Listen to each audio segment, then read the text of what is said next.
O canal do Grupo de Economia da Energia conversou com o diretor executivo da Associação Brasileira da Indústria de Máquinas e Equipamentos, ABMAQ, no escritório da empresa no centro do Rio de Janeiro.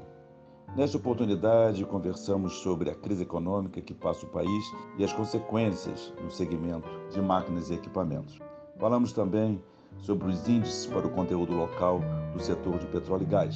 O diretor Alberto Machado Neto, diretor executivo da ABMAQ, engenheiro químico, mestre em engenharia de produção pela COP, ex-presidente da Brasil Supply S.A., trabalhou praticamente 30 anos na Petrobras, professor, coordenador acadêmico do MBA, Gestão Executiva de Petróleo e Gás, da Fundação Getúlio Vargas. Alberto, muito obrigado pela oportunidade do nosso papo para o canal do Grupo de Economia de Energia, uma oportunidade dessa conversa nesse momento em que vivemos uma crise econômica, o setor de máquinas e equipamentos certamente está sofrendo uma crise, e eu gostaria de começar o nosso papo focando um pouco a crise e como é que o setor está encarando essa crise.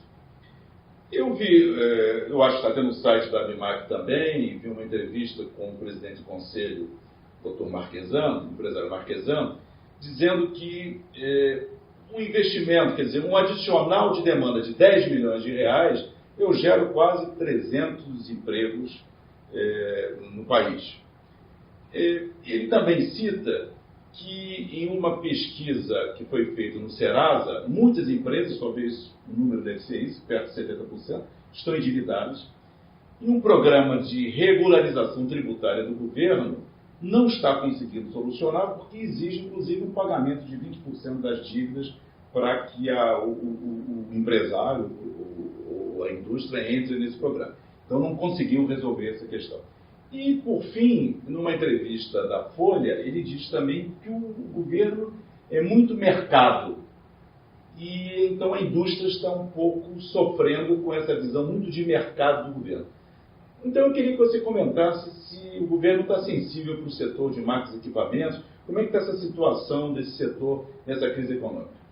O primeiro ponto é que, na verdade, o Brasil ainda está numa situação que ela não pode ser tratada como um país que tem uma economia de mercado sem distorções, né? Então, nós, apesar do tempo que nós já temos aí vivido em desenvolvimento da indústria, alavancado por alguns segmentos, como é o caso do segmento do petróleo, segmento da energia elétrica, a própria indústria de transformação, no caso de bens de consumo duráveis, né?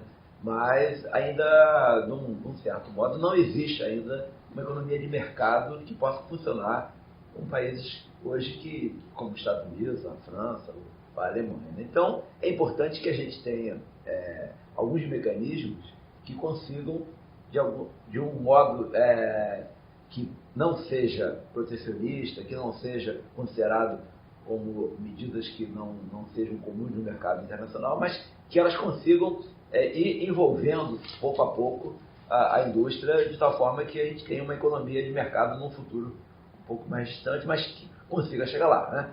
Então, o que acontece hoje em dia é que a indústria de bens de capital, nós estamos falando aqui, no caso das indústrias que são associadas à ABMAQ, o que nós chamamos de fábrica, né? São indústrias que são fabricantes de equipamentos que vão ser utilizados por outras empresas para gerar emprego e renda, né?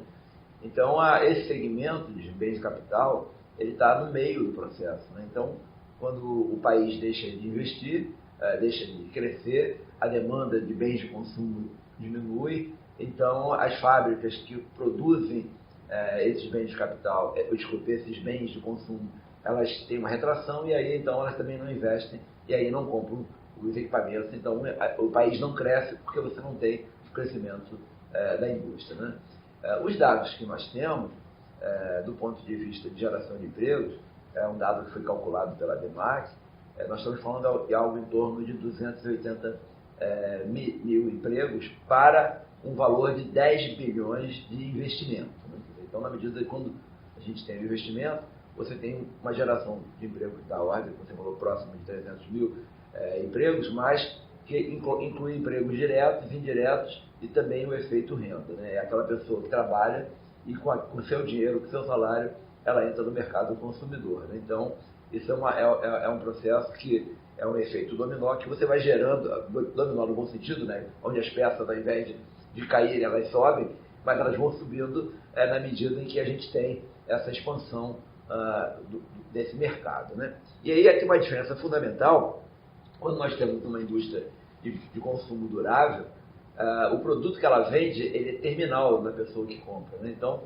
se eu compro uma geladeira, eu, quando muito, posso fazer um que a gente chama de sacolé para vender na praia. Mas, tirando isso, normalmente, uma geladeira não gera riqueza. Ela não se desenvolve. Do mesmo modo, uma televisão, do mesmo modo, um equipamento eletrodoméstico, ou até mesmo um carro, né? Tirando aí o caso dos exemplos desses sistemas novos de computação, de transporte que estão sendo usados, mas, de certa forma, são ligados diretamente ao consumo como bem final, né? E já quando você compra uma máquina, ela vai produzir alguma geração de atividade, né? Algum emprego, algum tipo de trabalho que vai cada vez mais gerando essa rolagem na economia, né? Através da geração de cada vez mais emprego e cada vez mais renda, porque o efeito se multiplica, né? Eu tenho uma máquina que faz uma roupa, né?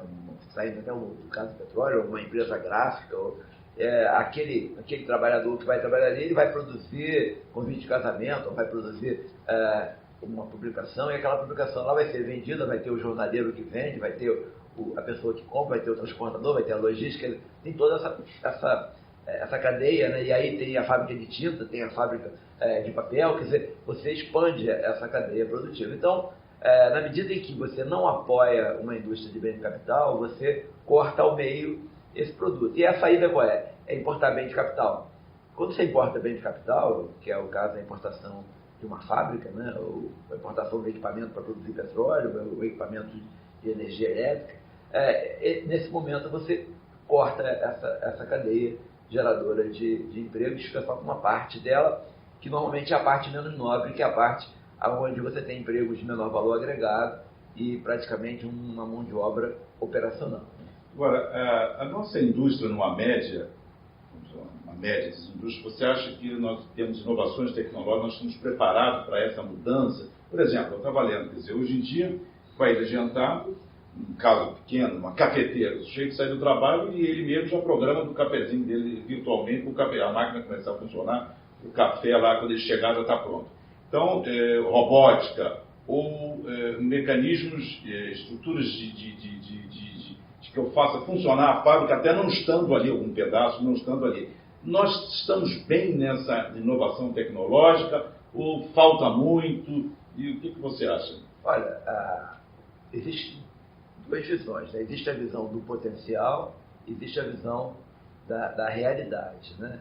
Na medida em que a gente vê o Brasil se tornando cada vez mais um exportador, produtor de produtos primários ou semi-manufaturados, essa tendência realmente diminui, né? Nós temos exemplos de alta tecnologia, como a própria produção de petróleo em águas profundas, como o caso da fabricação de aviões pela Embraer, toda a tecnologia que existe dentro da Embrapa, são exemplos de tecnologias de ponta que agregam realmente valor ao produto, né, e também valor ao país, né? Você transforma o país dos ciclos passados do pau-brasil, do ouro, né, da venda de produtos que eram praticamente extrativos, né, e passa para um produto de maior valor agregado. Eu gosto de dar o exemplo que, na medida que você vende aí um smartphone, você está falando ali praticamente de 500 litros de gasolina. Mesmo que você exporte a gasolina, para você ter que exportar 500 litros de gasolina para trazer um produto desses importado, e pesa em torno de 100, 200 gramas. Quer dizer, é uma questão de conteúdo tecnológico, valor agregado, e é isso que faz uma empresa crescer, né? Outro ponto que diferencia o Brasil de outros países é porque hoje a tendência dos países, e eu estou falando dos países da Europa, ou até mesmo alguns da Ásia, que são países pequenos, e que eles podem concentrar a parte tecnológica e podem demandar a parte mais operacional, menos tecnológica, ou de menor valor agregado, e pode delegar isso para outros países, né? Mas a gente não pode esquecer, diferentemente da Noruega, do Reino Unido, da Alemanha, que fazem a parte nobre dentro de casa e importam de países menos desenvolvidos a parte mais de menor conteúdo, né, tecnológico, ou até mesmo a manufatura, né, a factura, a fabricação, né, com a tecnologia que é fornecida por esses países. Mas no caso, por exemplo, do Brasil, se você importa algum tipo de serviço da África ou mesmo da Ásia, de países mais pobres da Ásia, você tem esses países aqui no Brasil também. Então você teria que, de alguma forma, ter um trabalho que gere aí esse emprego em vários níveis. Agora, a tecnologia é fundamental porque é aquilo que tem o valor agregado e aquilo que cria para o Brasil uma condição de país desenvolvido, né? Eu acho que, no momento de crise, realmente, o governo, quem está na frente do governo, começa a fazer cortes e cortes. Eu não sei a sua visão. Nesse momento, eu não fico muito otimista. Tudo bem, é um período, imagina-se que vamos sair dessa, porque eu vejo do lado da universidade, na hora que os cortes são profundos, em que você, por exemplo, nós temos um curso de um MBA, que normalmente as empresas indicam para ali que são cursos caros, de negócio de energia. Você, após 15 ou 16 ou 17 anos de um curso anual, você está tendo dificuldade de ter alunos em função da crise. Na hora que bolsas, você não está tendo mais acesso a bolsas, fornecer bolsas para alunos desenvolver pesquisas. Na hora que eu vejo o enfraquecimento, por exemplo, de estatais, eu me lembro que eu trabalhei na época em Furnas, em que você tinha laboratórios tecnológicos e você fazia uma tecnologia ali, especificamente ali, barragens, etc., em função do assunto. Na hora que as estatais estão enfraquecidas, estão sendo esvaziadas, você não acha que, nesse momento, é o Estado, através desses mecanismos de inovação, de bolsas de pesquisa e desenvolvimento, juntamente com a indústria, as próprias estatais movimentando um pouco, seria uma forma de eu alavancar? Porque quando o Dr. João Marquesan diz que é muito mercado, eu acho que ele diz que estão preocupados com as reformas. Tudo bem, tem reformas, mas não estão preocupados com uma outra forma de eu promover a indústria, por exemplo, dessa outra forma de gerar tecnologia. Você não acha que está precisando ter uma visão também maior um pouco para esse apoio? Olha só, o ponto fundamental aí é que o Brasil não tem um plano estratégico macro, né? Não tem um plano envoltório a Brasil. Então as medidas são tomadas pontualmente em determinados segmentos, né?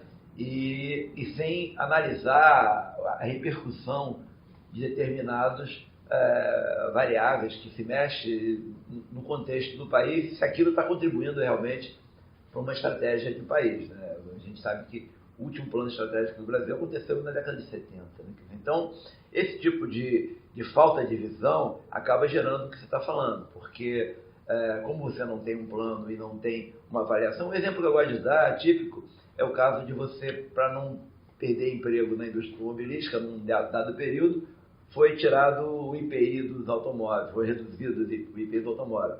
A consequência é que você encheu a rua de carro, né?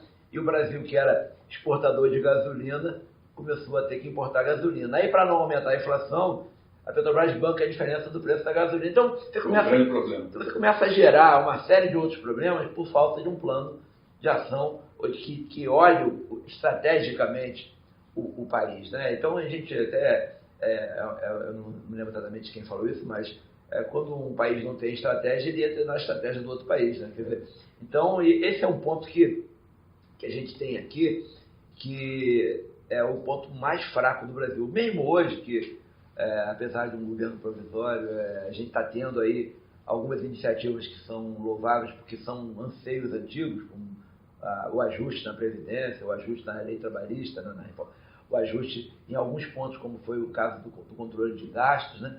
Mas, ainda assim, isso não está sendo feito com uma visão geral, uma visão ampla, numa envoltória país, né?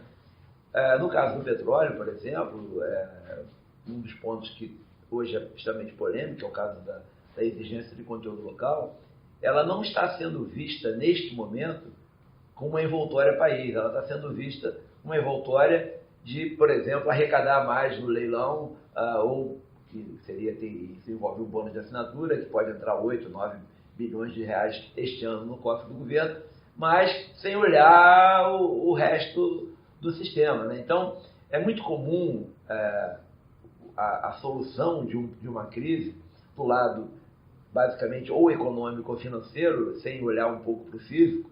E eu costumo fazer a comparação com uma pessoa que quer perder peso, né? Você tem dois modos de perder peso. Ou você faz uma dieta equilibrada, que você, de alguma forma, emagreça com saúde, ou então você corta uma perna, né? Se você cortar uma perna tua, você vai perder de cara aí uns 20 quilos. Mas, talvez, quando você ficar com peso bom, você não vai conseguir andar, né? Então, esse é o mesmo. Quando você não tem uma visão estratégica, uma visão geral do que você está considerando, você acaba fazendo medidas que depois vão te dar um problema maior lá na frente e vão dar alguns problemas para serem corrigidos. Um outro exemplo típico que aconteceu com o Brasil foi o plano de habitação também na década de 70 para 80, né? O BNH, né? O Sistema Brasileiro de Habitação, que ao longo do processo foram colocadas tantas modificações que num dado momento você não sabia que modificação poderia ser retirada sem desmoronar todo o sistema, porque falta a visão global, né? Então, todos os assuntos que eu vejo discutidos no Brasil, eles são discutidos por ministros de uma determinada área e não tem uma visão do todo. Outro exemplo típico do setor de petróleo foi criado na década de 2000, né, o Programa Brasileiro de Mobilização da Indústria do Petróleo, né, que é o PROMIP, né? O PROMIP, ele envolvia praticamente todos os ministérios, mas não tinha o Ministério da Fazenda. E uma das medidas que se usa para desenvolver um determinado segmento é o incentivo fiscal, né? Quer dizer, a redução de impostos ou até mesmo postergação de impostos. Então, esse tipo de coisa era um projeto que não tinha um dos braços que teria que combinar. E, por exemplo, esse projeto também ficou na Petrobras. Não poderia ter ficado na Petrobras, tem que ter ficado, acho que no mínimo, na Casa Civil, para ter uma visão geral do Brasil como um todo. Então, eu acho que esse tipo de medida, né, passa por uma falta de uma visão geral de país, onde todas as variáveis sejam consideradas no plano macro, e depois, então, esse plano macro seja detalhado, aí sim, mas dentro daquela envoltória que foi colocada pela autoridade maior. Agora, você sabe que você hoje falou um ponto importante sobre esse planejamento estratégico, talvez falte no Brasil, porque eu estou até lendo, talvez escrever alguma coisa sobre como a China ela atua. Então, eu até tenho uma visão particular, e coloco isso para você também, é o seguinte: eu não tenho problema, eu não preciso para um analista. A China não precisa para um analista. Eu tenho empresas estatais, essas empresas estatais vão entrar em outros países comprando ativos ali, porque eu quero vender equipamentos e outros ativos, eu quero ter um domínio, um controle de determinados setores do país A, país B e tal, e é isso. Eu não vou ficar discutindo, como a gente discute aqui. Não, estatiza, não estatiza, é privatiza. Não, eu tenho o meu plano estratégico, eu vou ali atrás. É isso, eu acho que você está querendo dizer. Quer dizer, você fica tendo ações até de governos, não de Estado, né? E talvez você, quando tenha falado dos anos 70, é o segundo PND, por exemplo, que dos militares, que teve um plano ali, que pode não ter saído totalmente, por medidas até mesmo econômicas, etc. Mas você tinha uma direção até para os investidores entrarem. Talvez seja isso que você está dizendo, realmente é um ponto importante. Falta um planejamento estratégico, né? Exatamente. E outro ponto que eu acho também que é uma grande falha é que quando a gente tem uma política que muitos chamam de política industrial, mas eu prefiro chamar de política de desenvolvimento, porque ela não é só indústria, né? Ela tem outros atores fora da indústria, mas o ponto fundamental é que não existe, para cada tipo de pleito ou para cada tipo de setor que se queira desenvolver, não existe um plano de negócios. Então, o que eu defendo é o seguinte: não existe investimento, não existe redução fiscal ou incentivo fiscal. Para mim, existe investimento fiscal. Então, por exemplo, se você vai a um pleito, eu preciso desenvolver a indústria de determinado produto numa determinada região. Primeiro ponto tem que ser, me traz um plano de negócios, né? O governo tem que falar isso, me traz um plano de negócios, onde você vai dizer quanto vai custar para a nação, para a União, e quanto você vai devolver para a União e em que tempo. E aí eu defendo o seguinte, no caso de impostos, deve ocorrer a suspensão desses impostos, e se o plano de negócio não acontecer como planejado, então o imposto é cobrado lá na frente. Né? E para também não ser uma coisa muito pesada, talvez ter multa e tal, mas de alguma forma tem que ter esse tipo de cobrança, porque hoje as medidas são dadas, são fornecidas, e não tem nenhum tipo de acompanhamento do custo-benefício, o custo social ou o custo para a sociedade brasileira, se valeu a pena ou não ter sido concedido aquele benefício. O exemplo que também a gente tem aí, hoje em dia, que nós estamos questionando, é o caso do REPETO, né, que é o regime especial para a entrada no país por admissão temporária de equipamentos para a indústria do petróleo, que, embora a gente entenda que seja aí uma medida interessante, porque o investimento ele não pode ser taxado, né? Você tem que taxar a produção, tem que taxar a geração de receita, mas nesse caso não tem nenhuma variação. Você tem uma renúncia fiscal aí de 10 bilhões de reais por ano, em valores históricos, mas você não sabe o que retornou para o país, ou quanto retornou, para ver como é que se ajusta essa ferramenta, se ela está boa, se ela tem que ser ampliada para outros segmentos, ou se ela tem que ser cancelada. Quer dizer, então, isso não existe.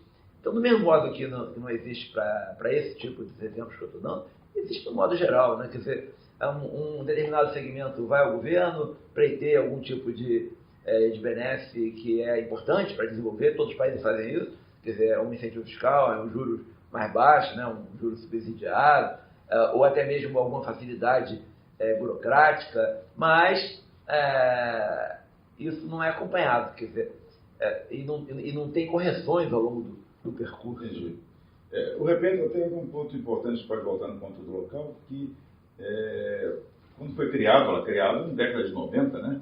E tem aquele regime também da marinha mercante, aduaneira e tal, isso ficou aí, não foi mexido, talvez é isso que você esteja falando. Mas eu, para encerrar esse bloco, ainda falando de crise econômica e o rebatimento no setor de máquinas e equipamentos, a gente hoje vê notícias de que a indústria está recuperando um pouco, e são notícias que muitas vezes você ainda não tem ainda uma certeza que está recuperando. Então, porque, por exemplo, a gente conhece na análise de números, quer dizer, quando você vê trimestre de janeiro, primeiro trimestre com o outro primeiro trimestre de 2016, houve uma queda. Você pega da indústria, da produção industrial, mas você pega março para fevereiro, já houve um crescimentozinho pequeno. Eu comecei a ler alguns consultores dizendo que tem uma expectativa da produção industrial crescer até mais de 2% esse ano. Outros dizem que não são tão otimistas. Então eu queria fechar esse bloco aí, querendo saber de você o seguinte: você acha que está havendo no seu setor, o setor da ABIMAQ, máquinas e equipamentos, uma recuperação? Você é otimista que esse ano a gente consiga dar uma recuperação? Ou você acha que são ainda sinais frágeis que não dá ainda para você ter um elemento firme de avaliar isso? Olha, tem alguns sinais, né, que são bastante interessantes. Né? A queda da inflação, né, que hoje já foi reajustado. Aí, a queda dos juros, que aí eu queria abrir um parênteses, porque poucas pessoas percebem, mas os juros aumentaram, se você considerar. Porque quando o juro era 14,25, a inflação era 10,25. Hoje a inflação está 4 e o juro está 11. Quer dizer, então, o juro real, que é o que interessa no seu bolso, aumentou. Então, e os juros, ele é um ralo, né, onde escoa uma boa parte do déficit público, né, quer dizer, que gera o déficit público, escoa a receita do país, porque você paga o serviço da dívida uma quantidade, um montante muito importante. Né? Mas nós temos hoje na indústria uma grande, no caso específico da indústria de bens de capital, uma grande ociosidade. Nós estamos falando em média em torno de 60% de ocupação, só que ainda tem um detalhe: nós temos condições de trabalhar com até 3 turnos, e nós temos 60% de ocupação com 1 turno. Quer dizer, então, sem muito investimento, eu posso rapidamente aumentar a produção. Mas aí tem outro detalhe: como a indústria de bens de capital é uma indústria que vende fábricas, como as fábricas estão ociosas, elas têm ainda a capacidade de crescer sem comprar novos equipamentos, quer dizer, sem comprar novas fábricas. Nossos investimentos são novas fábricas. Então isso faz com que a nossa indústria, em determinados segmentos, elas tenham um atraso, né, em relação ao crescimento. Mas a gente tem que viver a partir dos sinais, né? Quer dizer, É claro que o retorno, quer dizer, o retorno da resposta possa não ser muito rápida, mas o sinal é que a gente pode até pelo menos estar retornando aí a uma outra tendência, né? Ou como diriam os engenheiros aí, uma mudança na derivada, né? Pois é, agora, você vê o seguinte, pelo que eu li, ou que estudei, o nosso pico de produção foi em 2013. Nós estamos abaixo desse pico de produção, segundo alguns analistas, uns 20%.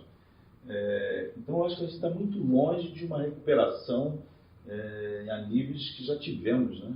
Mas, na verdade, hoje, a gente tem que olhar muito mais em termos do que eu posso fazer hoje. Né? Quer dizer, porque existe uma máxima também que o investimento não tem memória. Né? Quer dizer, não interessa o que eu perdi no passado, interessa o que eu posso ganhar daqui para frente. Né? E também, a gente não pode esquecer que houve um período aí de euforia fabricada. Né? Quer dizer, até hoje, a gente sabe que por motivos não muito honestos, né? Problemas de corrupção e tudo isso, mas corrupção não só em dinheiro, mas às vezes corrupção política, em que foram criados investimentos, né, o próprio PAC, com investimentos irreais para o país, né, para dar uma sensação de que o país está crescendo, que o país está maravilhoso, e as obras eram feitas, e o exemplo típico é quando você bota muito fermento no bolo, né, o bolo sobe, você apaga o forno, o bolo murcha. E foi isso que aconteceu. Então, eu acho que para a gente, eu como sou uma pessoa que tendo a ser um pouco mais otimista, também eu não posso me comparar com uma coisa artificial que foi gerada de 2010, ou até mesmo um pouco antes, mas que ela começou a ser gerada a partir de 2006, 2007. Eu não posso comparar esse período de 2006 em diante e o pico que chegou em 2013 para querer ganhar a partir de agora, porque aquilo é real. Na minha análise habitual, eu vejo como é que eu estava em 2006 e 2007 e vejo o ganho que eu vou ter a partir de lá. E você vai ver, por exemplo, um caso que eu acompanhei de perto, que é o da Petrobras, embora todo mundo diga que ela reduziu drasticamente seus investimentos, mas ainda está maior do que naquela época. E naquela época estava todo mundo feliz, todo mundo otimista, todo mundo crescendo. Então, eu acho que o que a gente tem que fazer, talvez, para melhorar o ânimo, até para conseguir, de alguma forma, voltar aí a ter a motivação para desenvolver o país, é lembrar o seguinte: olha, não adianta a gente comparar com uma coisa irreal, com um dado que foi, de alguma forma, forjado para outros fins, né? E acreditar, é claro, tudo que eu estou falando também não se aplica a todos os segmentos, né? Tem segmentos como o segmento de máquinas agrícolas, por exemplo, um segmento que ainda tem uma importância muito grande para o país, né? E a gente tem, dentro da BIMAC, talvez seja um dos oásis aí, que ainda não tem vida, né? Quer dizer, tem aí valores que não estão tão indicativos aí de uma situação muito dramática, né? Embora também não seja como era no passado, mas o ponto fundamental aí, eu acho que aí talvez seja a maior esperança que a gente pode dar para os investidores, para os empresários, é que, primeiro, vamos esquecer uma coisa que não era tão real, tão pé no chão. Vamos voltar a uma situação em que o Brasil vinha num crescendo consistente, né, com inflação baixa, com investimentos razoáveis, embora crescentes, e se nós olharmos hoje, nós estamos mais ou menos parecidos com 2006, 2007, que seria a hora, então, da gente, talvez, voltar para lá e não ficar olhando muito para 2010, 2011, 2013, porque ali a gente sabe que tudo aquilo não era viável, não era factível e foi apenas para criar uma situação aí que depois a gente viu o que deu, né?